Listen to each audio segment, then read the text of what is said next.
Grandpa, I'm really annoyed. Why, my dear, what happened? Today in science class, the teacher explained the lesson on density, and I felt like I understood everything. But when I tried to solve some problems, I got confused.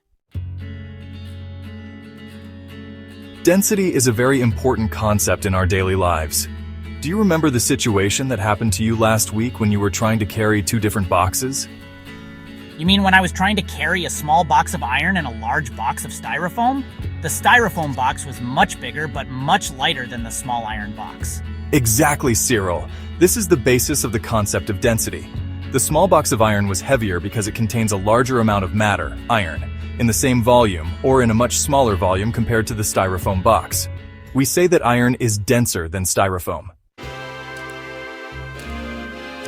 So, density is the amount of matter present in a specific volume?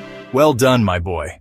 Density is the mass per unit volume of a substance, and every substance has its own characteristic density. I remembered something else, Grandpa. When I was helping Mom in the kitchen, I noticed that oil always floats on top of water when she tries to mix them. Why does this happen? This is another excellent example of the applications of density in our daily lives. Oil is less dense than water, and that's why it floats on top. Less dense materials float on top of more dense materials. So, if I put a piece of wood in water, it will also float because it's less dense than water? That's absolutely correct. And this principle is used in shipbuilding. Ships are made of dense materials like iron, but their design allows them to trap a large amount of air inside, which makes their average density less than the density of water, so they float. There's another term the teacher mentioned that I didn't understand very well, which is relative density. Relative density, my son, is the ratio of the density of a substance to the density of a reference substance. And usually, the reference substance is water at a specific temperature. So it's a ratio between the density of the substance and the density of water. Exactly. And it's a dimensionless quantity because the units cancel out in the numerator and the denominator. Imagine we have another liquid besides oil, and we want to know easily if it's heavier or lighter than water. We calculate its density and then divide it by the density of water, and the resulting value is the relative density. I understand now. So if the relative density is less than 1, it means the substance is less dense than water and floats on it. And if it's greater than 1, it means it's more dense than water and sinks. Excellent, Cyril.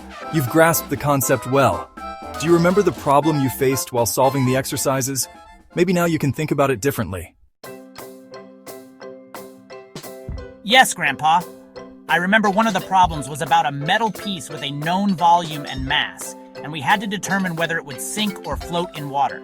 Now I know that I should calculate the density of this metal piece and compare it to the density of water, or calculate its relative density. That's right, my boy. The applications of density are not limited to our daily observations.